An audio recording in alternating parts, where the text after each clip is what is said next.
So we met first a couple months ago when we hosted an event out in Austin that you made it down, and you hurt your ankle. I forgot to ask you when we were catching up. How's your ankle doing?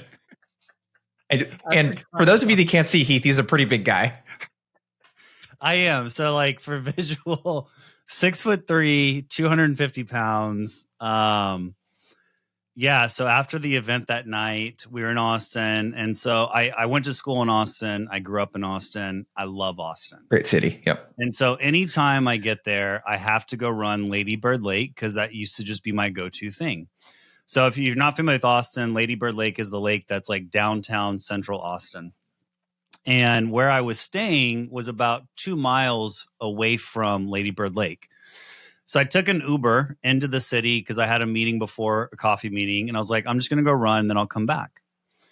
In the vibe, I'm feeling it. And I'm like, you know what? I'm just going to run back to my hotel.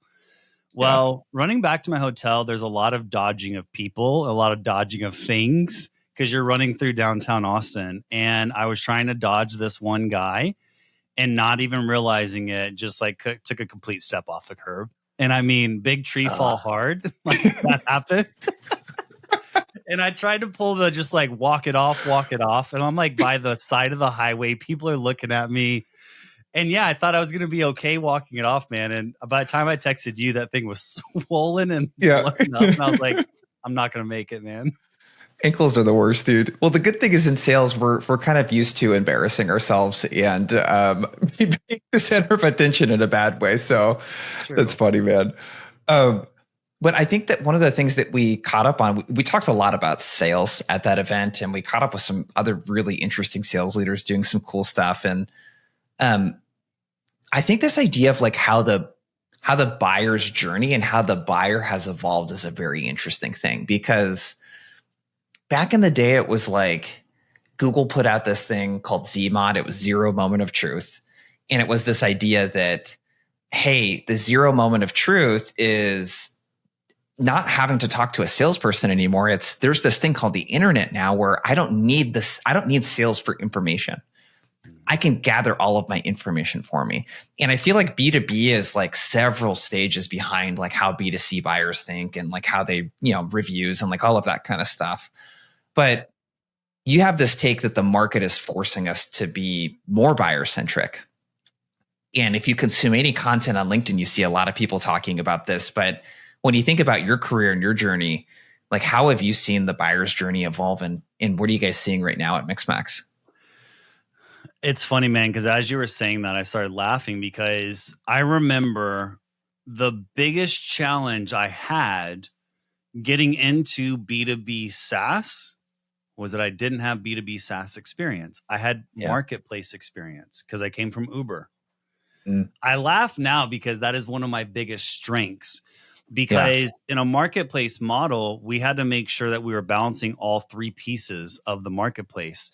You got the supply, you got the demand, and then you're the aggregator to make all that happen.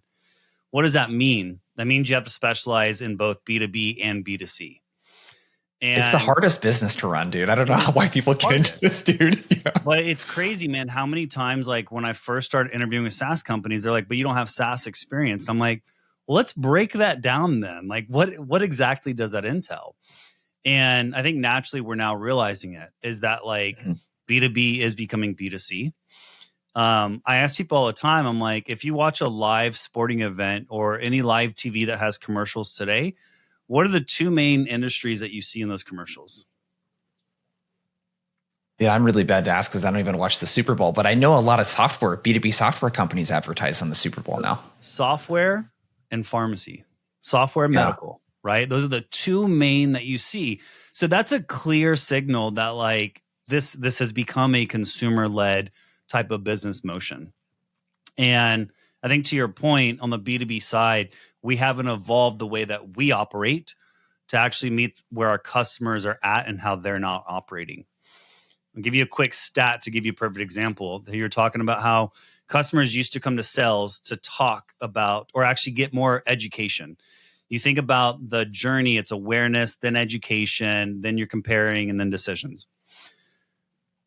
Customers used to do about 40 to 50% of their own education, and then they came to talk to sales to learn more.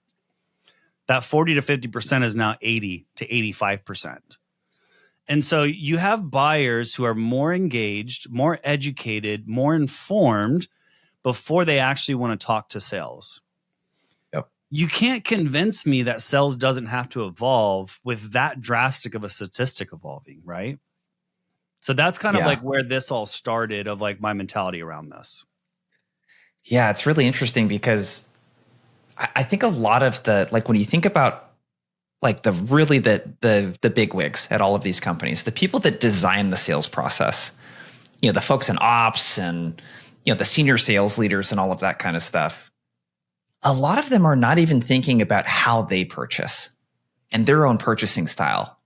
I mean, one like really silly example of that is like any sales leader that you've ever cold called before that got really pissed at you cold calling them, yet they're reps, they're asking them to cold call.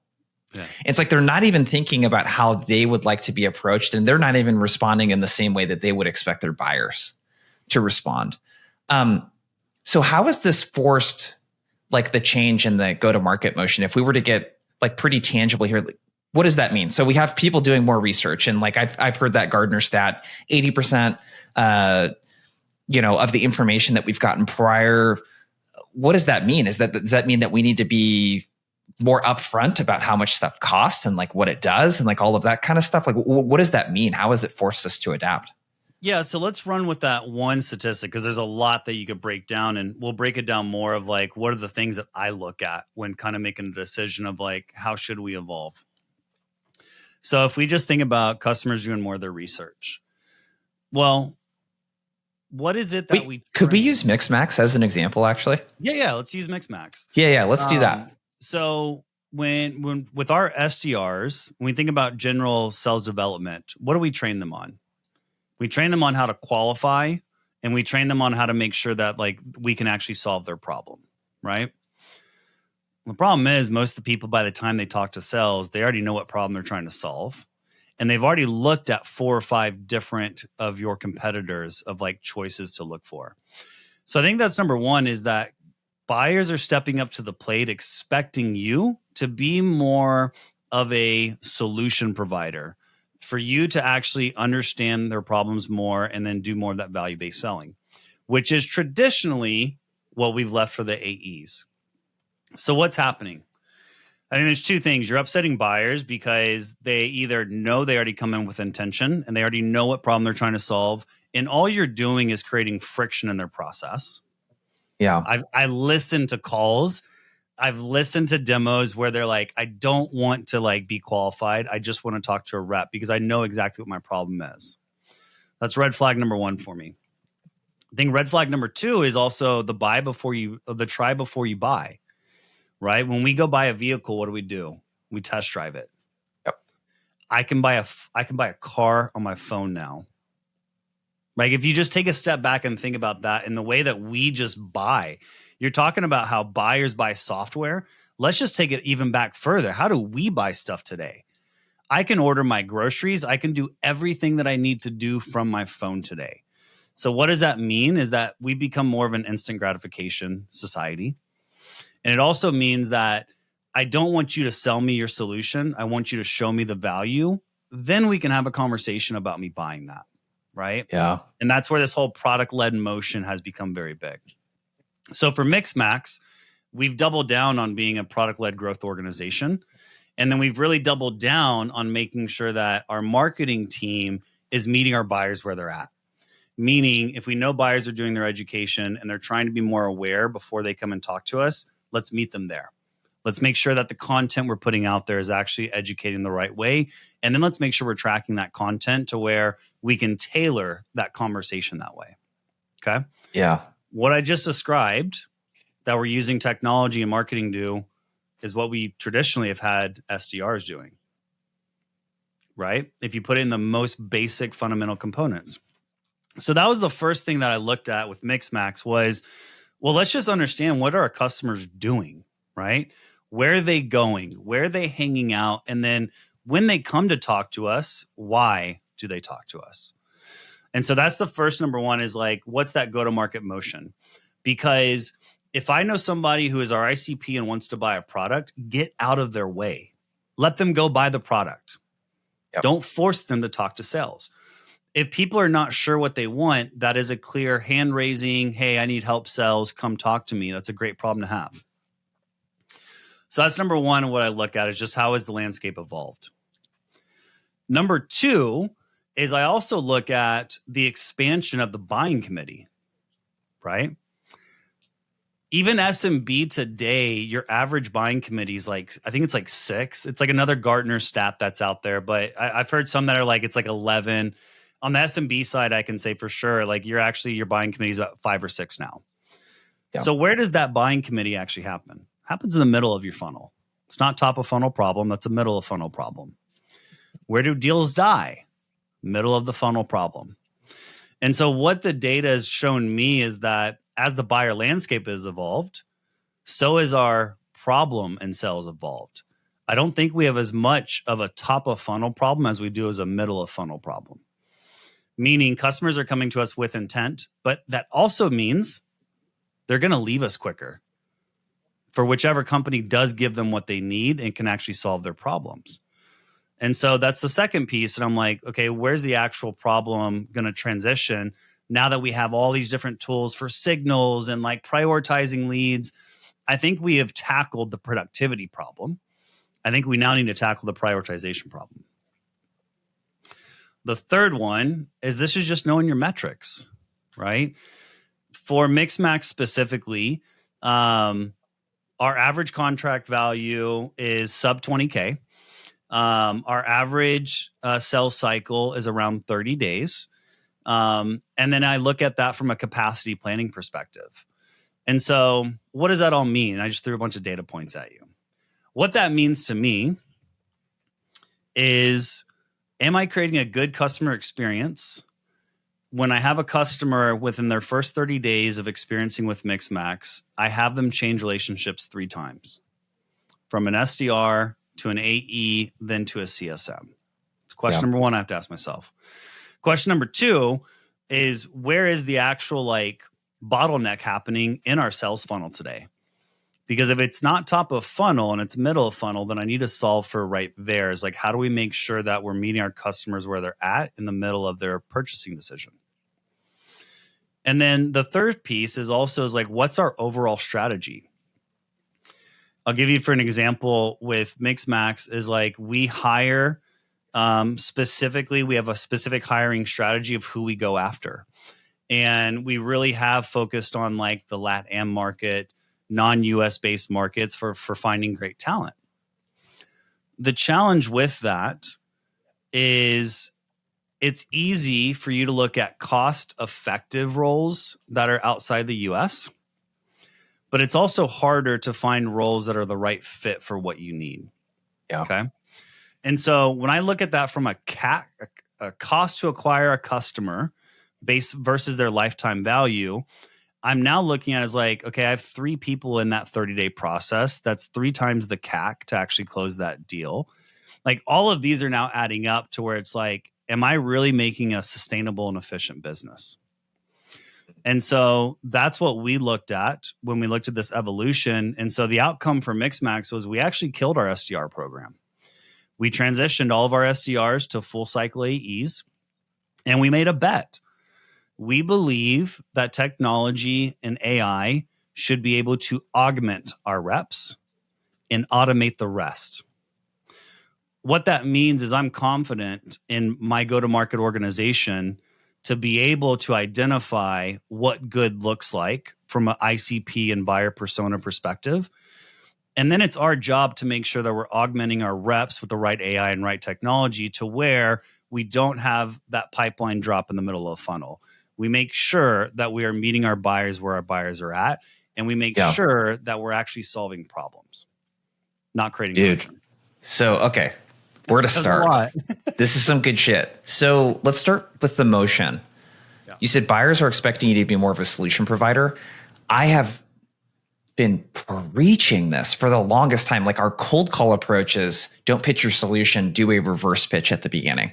The reverse pitch is, I see this thing going on. I talk to people like you at companies like XYZ. Here are the two. And then it's like super just like specific problems, right? If it's Mixmax, it's, hey, we speak with a lot of VPs of sales. Like the number one thing they want their AEs to do right now is self-source. And for whatever reason, the tooling workflow, it's just making it too complicated. Something along those lines. It's like restating back their problem. And I think that's like a big differentiator, because when you think about, dude, software is getting crazy. Every category now is extremely crowded. Oh yeah. And There's like slowing down. It is not slowing. I mean, you guys are in an extremely competitive space yourself, but like HR, cybersecurity is another. It's like there's so many solutions, and like this becomes the differentiator in the buying motion. Like, how quickly can you enable a rep to like speak the language of the buyer, like literally within seconds of meeting them? And I think a really good example of this is like, we're just working with a BDR team, and a couple weeks ago on a call, their head of business development was like, hey, time out. Like, you guys, what we need to actually do is enable you more on the problems, because you don't even know really much about what the solution does. And I'm like, holy shit, you have these people making these calls into these execs, and they don't even really understand like the business problem that it solves. Mm-hmm. So I think there's like lots of room there for that piece, and like removing the friction. You mentioned this try before you buy the thing that I want to ask you about. Is this something that's like purely reserved for companies that currently have a PLG motion? Or do you think that like some of the other companies need to adapt and find a way to do something where they can give some sort of value? Because like I've been talking about like the offer a lot with outbound, where it's like you need to have something that you can give them in return for their time. And like these like gifts throughout the sales process that show them, it's like it really reduces the risk of buying when you do that.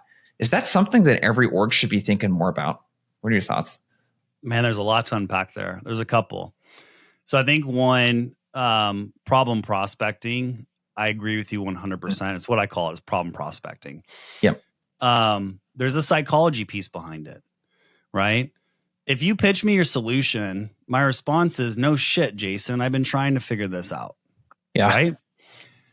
When you can understand the problems that are keeping me up at night, you have my attention, because I go, yep, Jason, this is exactly what's on my mind.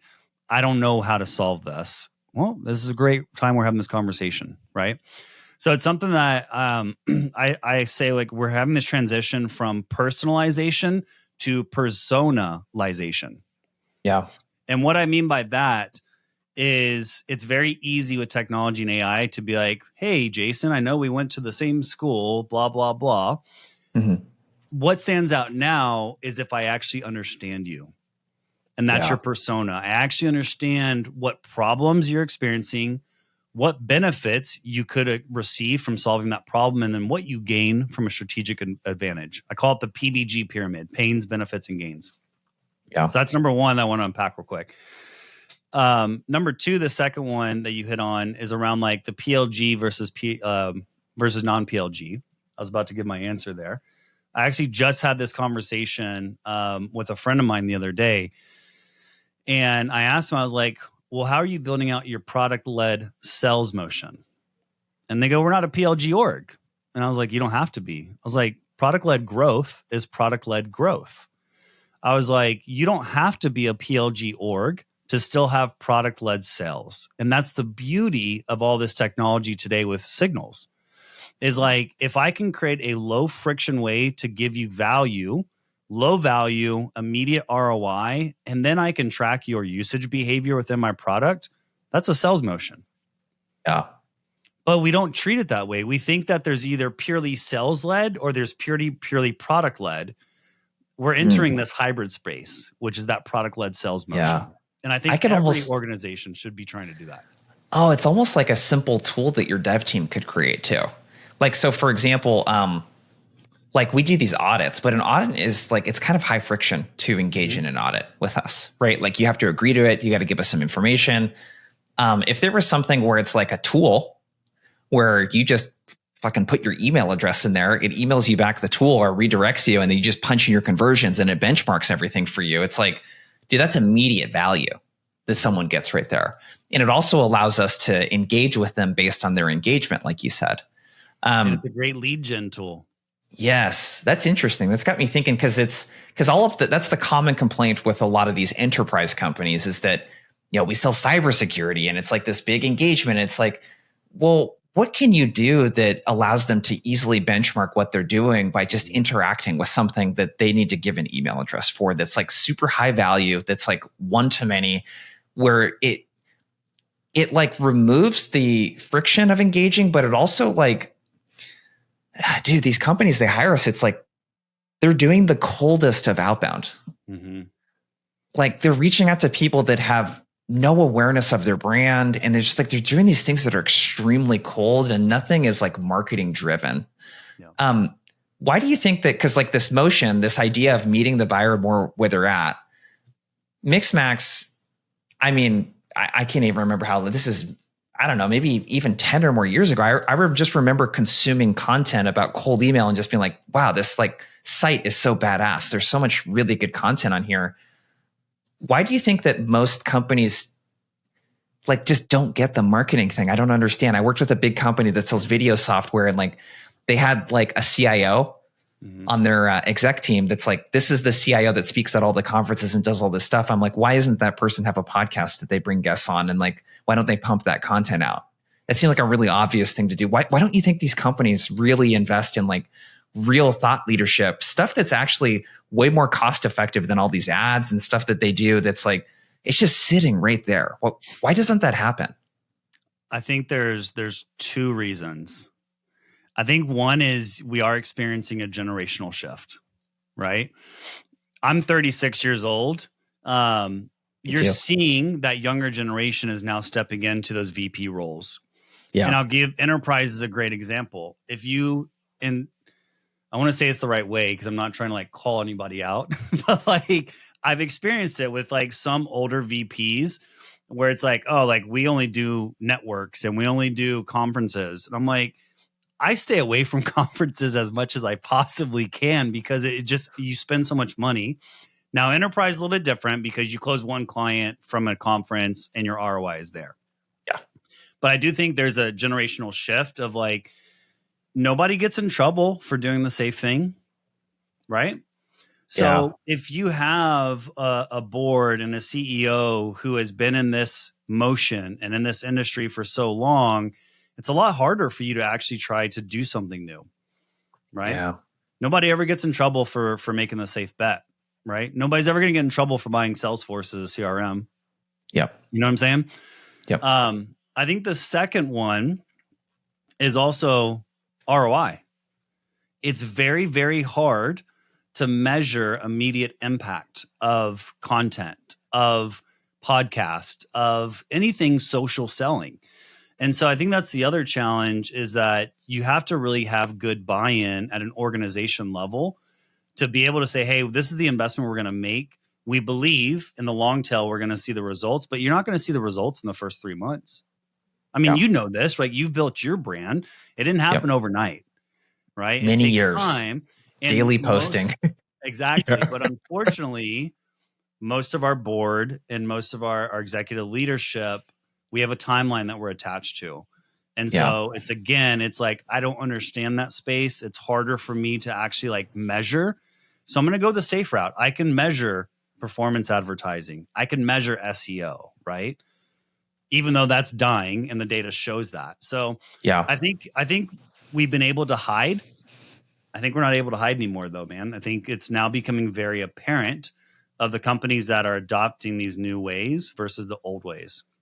I'll give you a great example is like, I'm going to go-to-market engineering school right now to learn about all these different tools. Like there's a tool called AirOps, which is literally like I can create content with AI based off of top performing SEO. Content doesn't need to be the most well-written. Content just needs to be the most well understood. Yeah. And the way you understand is by understanding your persona and by understanding their problems and talking to that. Yeah. So I think those are the two main areas of where I noticed it, of like where the gap is from an adoption perspective. And I've experienced it, trying to get sign off, getting budget released on these different things. It's not easy. This is where VPs have to do a good job of their own internal selling. It's hard for you to do internal selling if you don't actually understand it. The brand affinity, though, is just like, you can't quantify it, but you know it when you have it. You do. Right? You know it when you have it. This expansion of the buying community is another interesting thing, too. A stat I always like to share is I think it's 53% or something that Gartner talks about of B2B buyers experience buyer's regret. So if given the opportunity, they would not have signed that 12-month contract again, or that multi-year contract. So like, what do you think about that? It's like over half the time buyers get burned. And the McKinsey is another stat. I love that you're a stat guy, by the way. It's like 7 out of 10 change management initiatives fail. So it's like, it's so risky to buy stuff. And that's what I always try to talk with sellers about, is that you're not going to get fired for selling your solution if it doesn't get the outcome that the buyer thought it would. But the buyer might get fired, but they're definitely, and if they don't, they're definitely going to lose credibility within the company. It's like, it's a big thing to stake their reputation out. So we have more stakeholders. This idea of the competitive landscape and all of the competition that we've been talking about and the expansion of the buying committee, there's this idea that Gartner, I think, put out of, hey, the decision now is not like, should we change? It's like a lot of people are like, yeah, we have the problem, we should change. Like, people always talk about status quo. It's like the next layer deeper of like, okay, now we don't know the best way to solve this problem because there's so many options. There's dozens of vendors that are claiming to do the same exact thing. There's this AI thing that should we build in-house and invest in this thing? How much of this like is almost like content that we're talking about, but content on how to buy the best solution and how to go about solving the problem in the best way? It's like later funnel, more bottom of the funnel type education, I guess, that folks need. How much of is that is changing in the buying motion?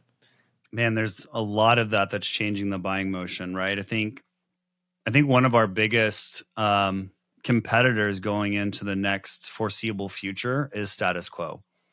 Yep. Status quo has always been a challenge, right? But we used to be able to talk about how cutting edge technology was, and like it would kind of sell itself. But that doesn't happen anymore. It's saturated. Technology is not new. And so I think that I agree with you on that. It's less about talking about what your solution does, but it's more about understanding the problems and here's how to look about solving those solutions, right? So I'll give you an example of like one that I use, like the sprint discovery, which we've talked about before. It's why I changed that framework for how to do proper discovery. It's understanding what's their current situation, what problems are coming from that current situation. But then the R and the I is what's the risk of not actually addressing it? Meaning, what's the risk of staying with status quo? And then what's the potential impact of actually addressing that? I think that's the important one that we don't talk about enough, is saying, hey, here's what happens if you stay as is. Here's what happens with the right solution based off you're describing. And I think we also need to have that kind of conversation of understanding our ICP and being comfortable and confident enough saying we're a good fit for you or we're not the right fit for you. Maybe you do need that point solution because you're trying to solve that one exact thing. I think that we're getting out of the area where it's like the grow at all cost, right? Uber created that. The market's changed though. I don't think it's a grow at all cost. I think to your buyer's remorse perspective, I'm seeing the transition of investment needs to go less top of funnel and more bottom of funnel, to where you're not going to continue. It's not just about go get new customers. It's about get the right customers. And when you get the right customers, you make sure they get value. Right. It's another area I'm a big supporter of, is the land and expand motion. It's going to be much harder for us to squeeze all the juice we can in sales at the initial contract signing. That's not going to happen anymore. Yep. I think now it's about, to your point, is I know these are your problems. Of those problems, this is the one that's the biggest priority to solve for because it lines up with your strategic priorities. So let's just solve that one problem. Let's get a deal signed on that. But then I'm going to give to my CS team, they also have X, Y, and Z. Here's our growth path. Here's how we grow our net revenue retention. Here's how we keep those customers where they don't have buyer remorse. Yeah, love that. So let's get into this third part of How can you play the cards? Because we've talked about, you know, how the buying process is involved, how the buyer is involved, how this has forced us to change in GTM. If we were to get kind of tactical, what are kind of the different options? What do we have as options here as sales leaders? Whether that's, you know, you just recently, I'd love for you to share about, hey, you said we went full cycle. We got rid of our SDR org. That's one thing. Should we have SDRs or not? How the fuck does AI fit into this whole thing that we've been talking about? You mentioned LATAM hiring. Yeah. I didn't know if that was like part of your sales org. Like that's a really interesting thing I haven't heard anyone talking about. But maybe what are some of the things that you guys are doing, and what are some of the things that some of your peers should be thinking about? Yeah, so I think let's start with the top of funnel, the SDR side, right? I'm going to take us a step back. There's probably a lot of people that will agree with this, not agree with this. That's okay. I'm a human being. These are my thoughts. I think historically, I think SDRs or BDRs are great for two things. I think it's either you're a very inbound heavy organization, meaning you don't have capacity for your AEs to both handle inbound meetings plus managing deals. It's a great problem to have. I think the other side, actually, let me double down on the first one. Why did we do that? We didn't have technology to actually tell us what good was. This was the old school, throw it over the fence. Every hand raiser goes to an SDR. Yeah, great. We can solve for that though now, right? If you're actually like you use data to drive intelligence, go to market, I can create a very top of funnel qualifier using data to actually say, hey, you should go to a self-serve, you should go to a no-touch motion, which is self-serve, or you should go to an SDR, or you should probably actually go into a nurturing campaign and let marketing warm you up some more. Then there's the second piece, which is more BDRs, which is outbound. I think most companies have done this just really, really wrong. We have this mentality that we hire sales development reps or biz development reps straight out of college, and we tell them to go outbound to enterprise companies. Crazy. Let's just chew on that for a second. Like, what? It's crazy.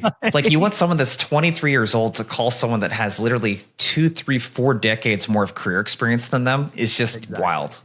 And that's why, like, you probably have seen this with any enterprise organization. SDRs are like an afterthought.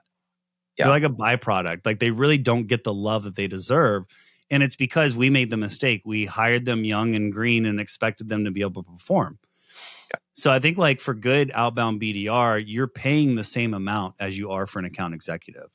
So now I got to think about. So can you say that part again? Because that's, I think, going to be pretty wild for people to hear. Their OTE should be the same as an account executive. So we're talking good BDR. So BDR that can make multiple 6 figures in the role at the enterprise level. Mm-hmm. Yeah, because I think like, I mean, if you think about the deals that they're sourcing, right? You're going to be paying almost 6 figures in just their base salary because they're that good. But the problem is we don't hire people like that. Like, do these people exist, by the way? They do exist, right? If you go and look on LinkedIn and you find someone that's been like a BDR for like 15 plus years, they're a rock star. Let's like, Harry Sims is one I'll call out because the guy's an OG, right? Harry Sims knows he is great at doing that. And like, that is what he's made his career for. I guarantee you, whoever hires someone like Harry Sims is not paying $50K, right? No. You get what you pay for. So now I got to think about cost to acquire customers, because now I'm basically saying, is there enough lifetime value from that customer for me to double my cost of acquisition, right?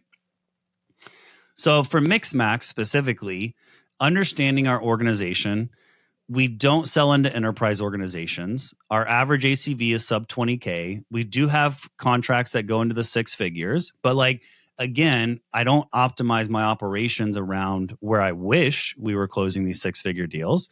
I have to optimize my operations around where we are today.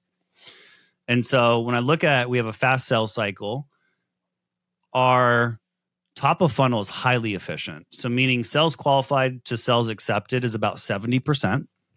Which means we've done a damn good job of really making sure that if somebody's going to sales, there's a reason they're going to sales. Yep. And so with those data points, that was for us, like we made the decision of like, hey, let's continue to take a bet on AI and technology. let's use technology to automate what we can, and then use technology and AI to augment our reps so they can be the best reps that they can be. I think that when you use technology and AI the right way, it is actually a co-pilot that allows your reps to be a proper pilot, right? I'll use one easy example is like with like all these note takers that are out here now. Yeah. We just launched a meeting co-pilot at Mixmax, and most of these tools are very much built for the managers. And for us, it was like, what's the value of a meeting note taker? The value is that like my biggest strength in sales is active listening. But I haven't been able to do that historically because I'm too focused on, am I asking you the right questions? Am I actually writing down notes? And so now it's like, let AI do that. And then let AI go ahead and make a suggestion of like, what email should I follow up with to make sure that conversation keeps going? Those are things in my view that augment your rep. So I think that this whole mentality around like rep productivity, I think is yesterday's problem. I think technology can solve that productivity. I think tomorrow's problem is prioritization. How do we make sure that we are adding cells in at the right time when our buyers are ready? That's a hard problem to solve, but it's still a solvable problem, which is where I made the bet on our company, on myself and our go-to-market org is like, let's actually be really focused on solving that problem. And we can then rely on our full cycle AEs to be able to prospect, to be able to do meetings and actually get deals forward.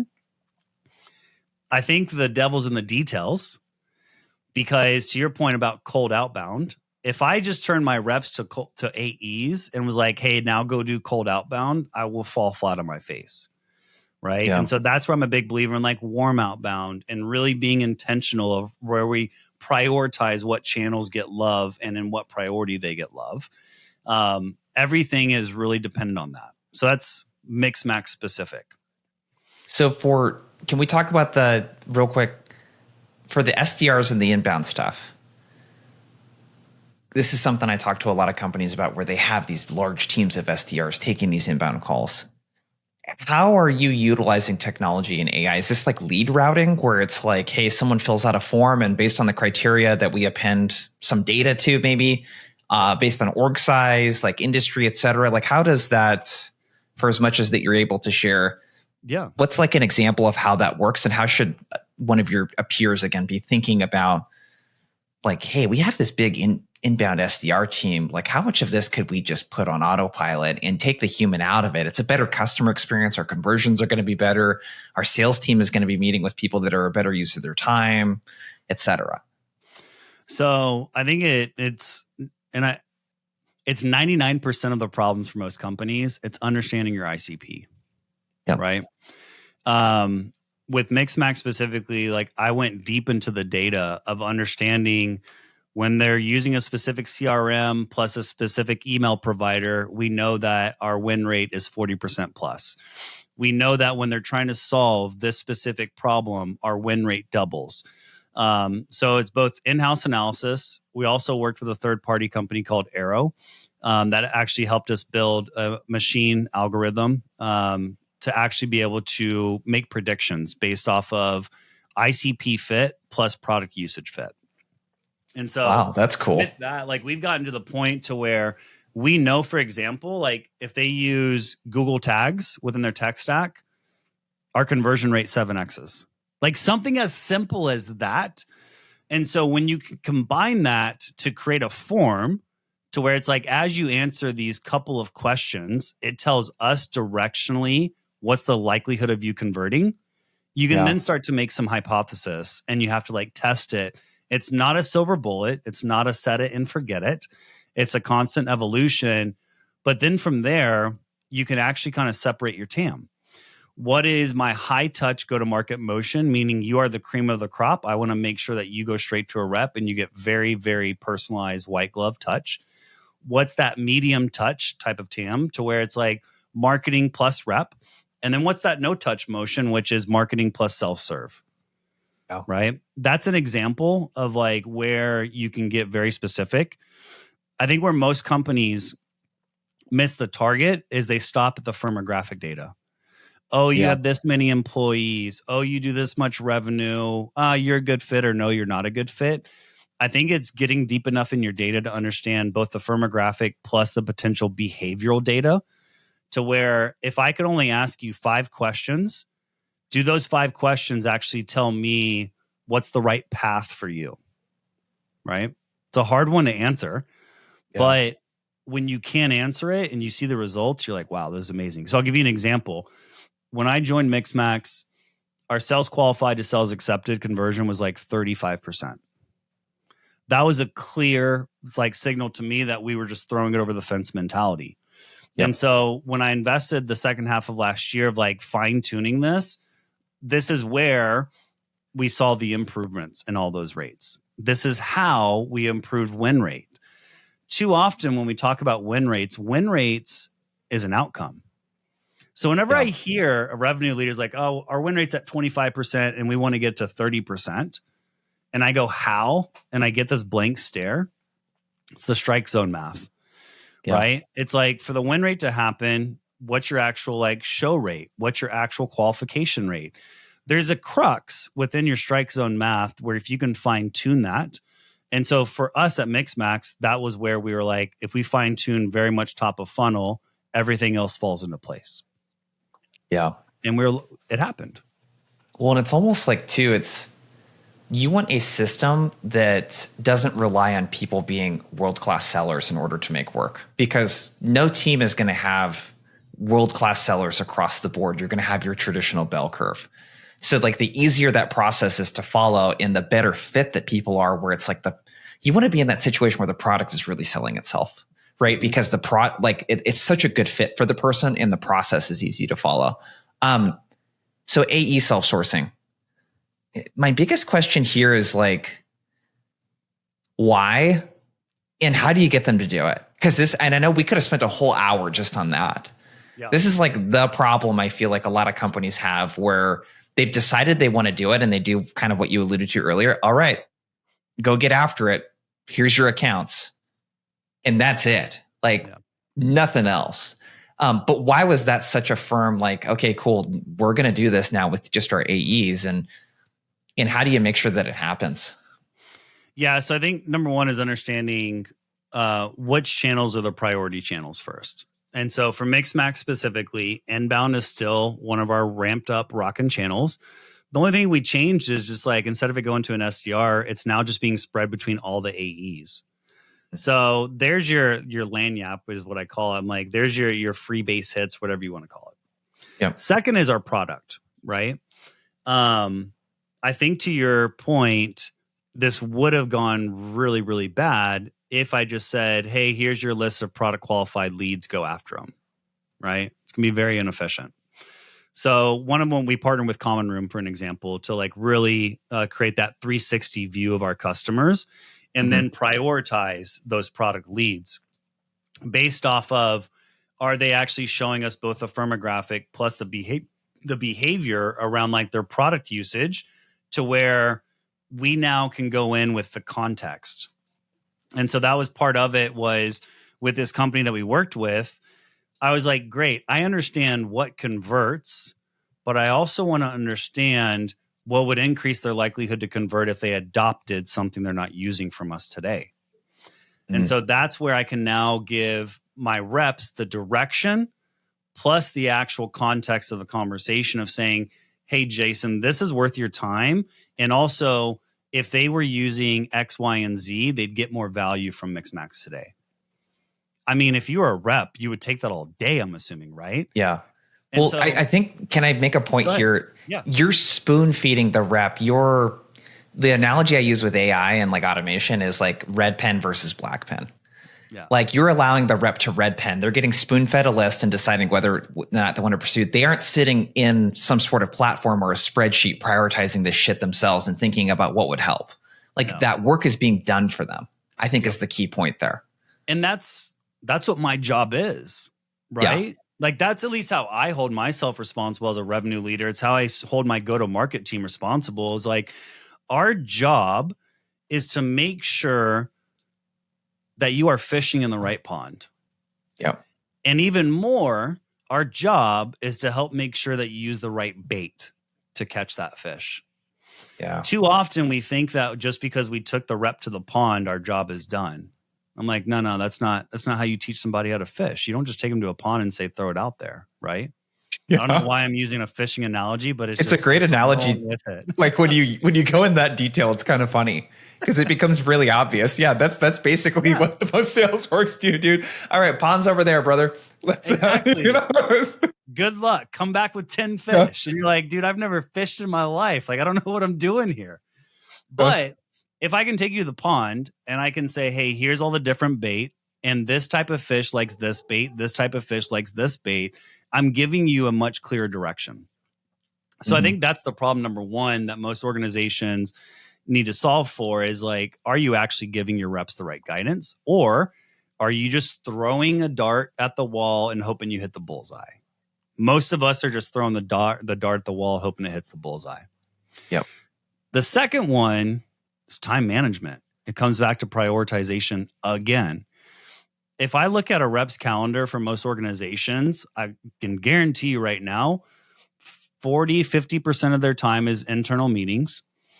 Another 30-40% is on admin stuff, and like actual 20%, 30% is spent on actual like revenue generation activities. So one thing that I've done is I rolled out, I call it a 4-3-2-1. And so basically my commitment to my team is there's 2 hours throughout the day that I request blocks. That's from 10 a.m. to 11 a.m. and then from 1 p.m. to 2 p.m. I know that those are the lowest connect rate times. So that's when we have our internal meetings. So as a go-to-market leader, I'm committing to my team is like, hey, out of an 8-hour day, I might ask you for 2 hours, but the other 6 hours is completely yours. That 4-3-2-1 is 4 hours of your day should be spent on nothing but revenue generating activities. You should have 3 meetings a day that are focused on revenue generating activities. You should be setting a goal to driving 2 new demos a day and progressing 1 deal forward. If I give you 6 hours of a day, you should be able to do that. Yep. The problem is most organizations, we give them maybe 1 or 2 hours of the day to actually do that, and we still expect the same results. It ain't going to happen. Yeah. Can you provide commentary on, like, one of the things that because I see the same exact problem, because we do a whole session on what we call the weekly rhythm.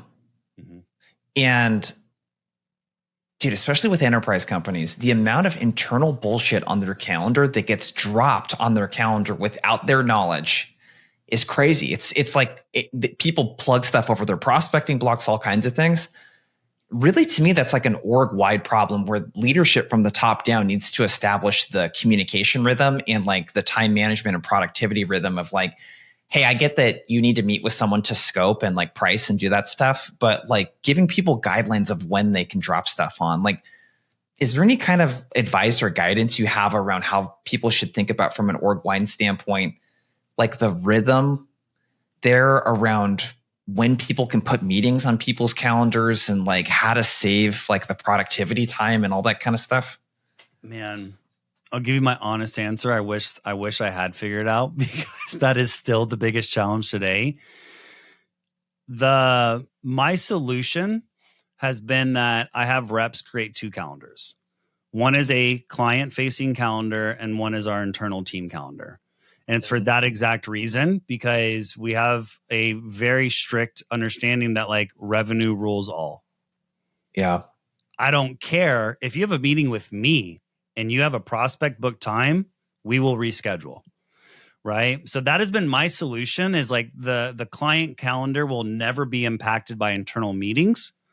And then the internal meetings is like, if you get it scheduled, that's been my solution just because I've tried so many different ways and I haven't found the best way to create org-wide. It's very, very hard because your product team, your marketing team, like they don't live in the sales world. So it's really hard to be like, hey team, like here's how we operate this way. Great in theory, very hard to do in action. Yeah, I love that simple rule you, though. like what have you done? It's easy with my company. It's so small. You know what I mean? Like our communication rhythm. Like when I've had reps, it's like I've worked at companies that didn't have a lot of internal. We didn't have enablement teams and shit like that. You know what I mean? It was just like it was dial time when I was doing inside sales. I didn't really have to worry about that too much. Dude, we got 90 seconds left. This went by super fast. It did. We covered a lot of stuff. I think some of my big takeaways were I loved how you talk about how the motion has changed GTM and how buyers are expecting you to be more of a solution provider, and you need to show up like knowing their problems. You need to make it frictionless, to interact with you.